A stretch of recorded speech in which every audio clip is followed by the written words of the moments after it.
Hello guys! Ayan, nandito na naman ako guys. Ngayon, magluluto ang aking asawa ng pansit na naman guys. Pansit naman. Pero, para maiba, ma-upgrade ang ating pansit. Ayan! Masarap ang kanyang isaho guys. Ayan, lechon. Ayan, lechon guys. Ang kanyang ilagay sa ating pansit. Ayan, ito na yung mga ricado guys. Ayan. Meron tayong hipon. Ayan, nalinis na yan guys. At meron din tayong carrots, bell pepper, celery, at ayan, sibuyas at bawang. At dito naman ang ating cabbage. Ayan, marami din ang ating cabbage guys. At ito na guys, nahimay na niya yung ibang ano guys, ibang lechon. Baka ito yung ilagay niya guys, yung nahimay. Tapos ito guys. Ay nako guys, natikman ko na to guys. Ang sarap ng lechon. Ayan, lechon ang ating ilagay ngayon sa ating pansit. Ayan, okay. Umpisahan na po natin. Yan na guys. Naglagay na ang ating asawa ng bawang. Mainit na yung ating ano guys, mantika.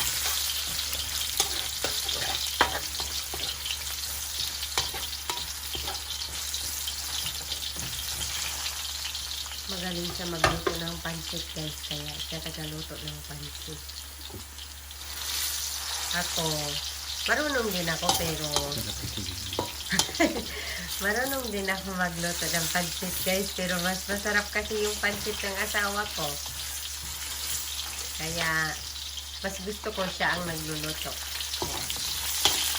Pero pag, hindi siya magluto, pag gusto kong kumain ng pansit, ako, magluluto din ako ng pansit.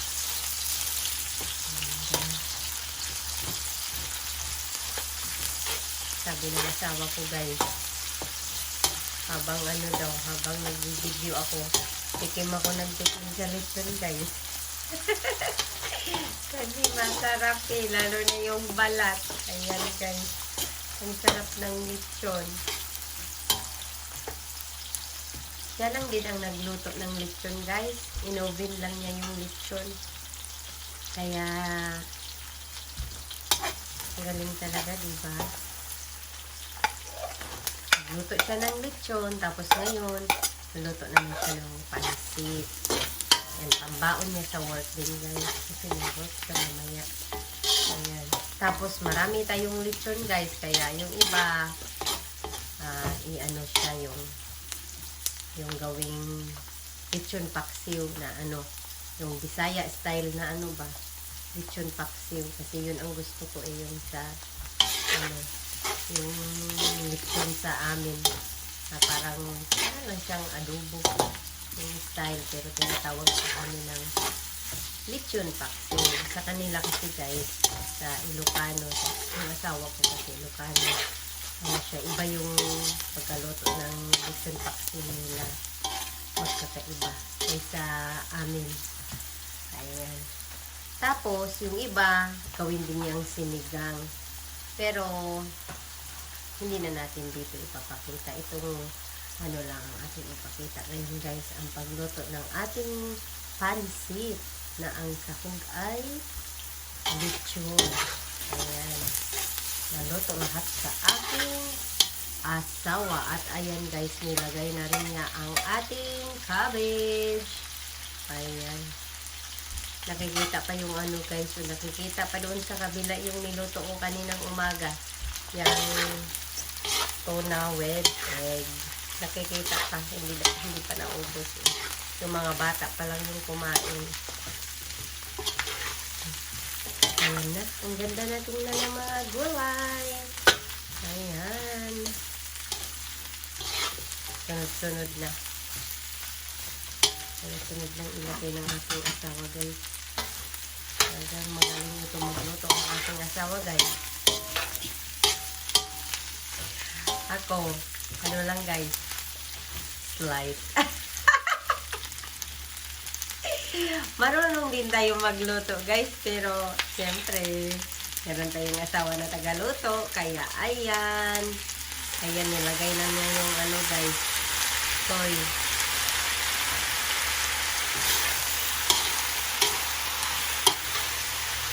Meron na yung soy.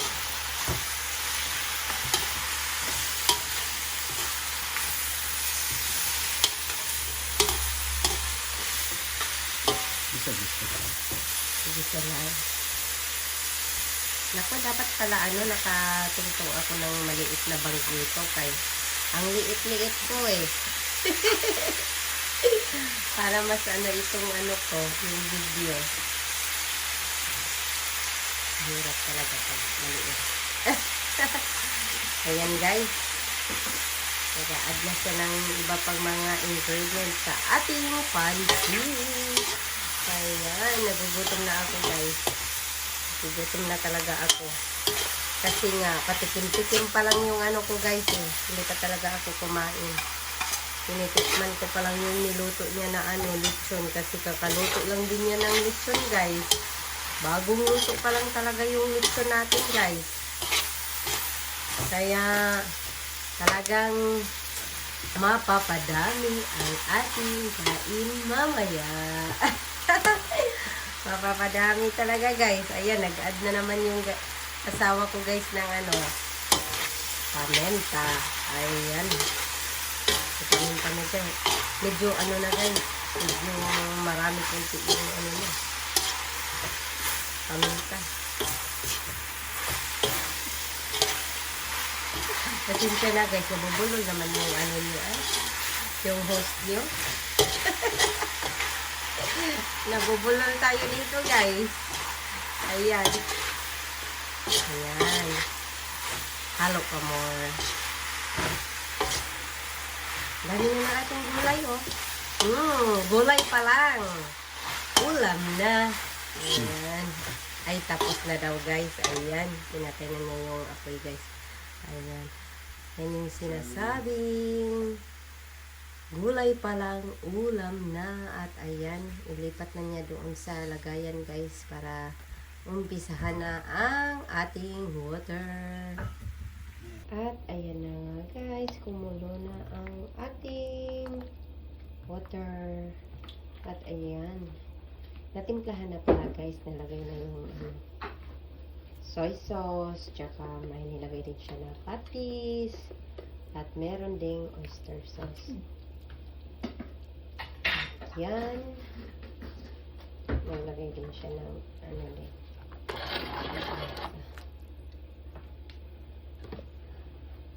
At paminta. Lagay na yung kanton.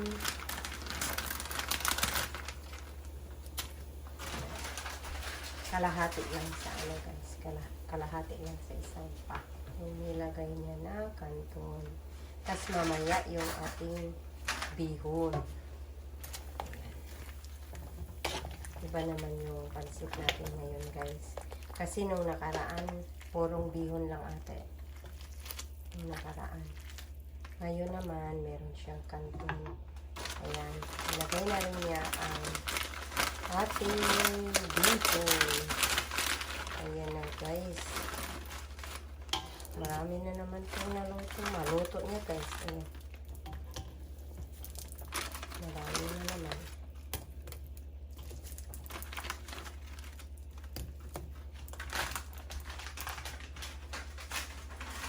Ang dami. Ayan. Tapos hintayin na lang guys na mawala na yung tubig niya. Para isunod mamaya ang ating mga gulay. Ayan na guys. Ilagay na yung ating hipon. Ayan. Pre-cook na yung ating hipon guys. At ang ating lechon. Ayan. Yan yung ating mga sahog ngayon guys. Ayan. Nilagay na rin ng asawa ko ang celery. Ang pabango guys ng ating pansit. Yan.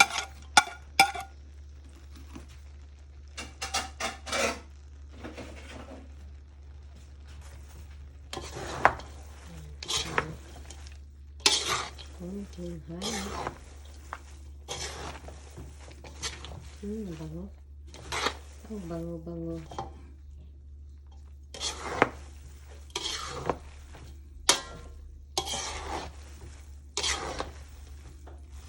Diba?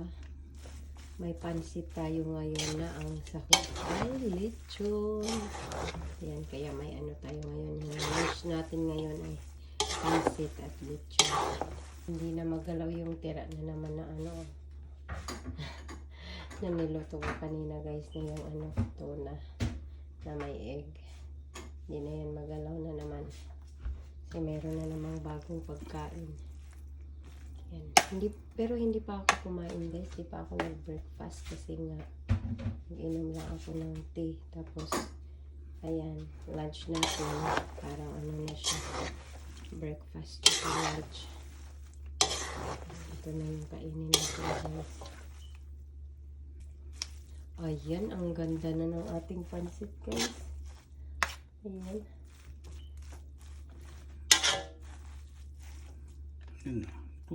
Ayan, luto na ang ating pansit guys. Ayan, pwede na tayong kumain. Ayan. Ang ganda ng ating pansit. Oo, ilagay ito sa itaas. Yan. Yan. Yung mga gulay. Pampaganda. Mas maganda din siguro dahil lagyan mo ng ano, dahon ng sibuyas. Pampabango. Dahon ng sibuyas. Ayan na guys. Meron na rin dahon ng sibuyas. Para mas maganda tingnan guys ang ating pansit. Ayan. Kasi mabango din pag may dahon ng sibuyas. Ayan na. Tapos na ang ating pansit guys. Ayan.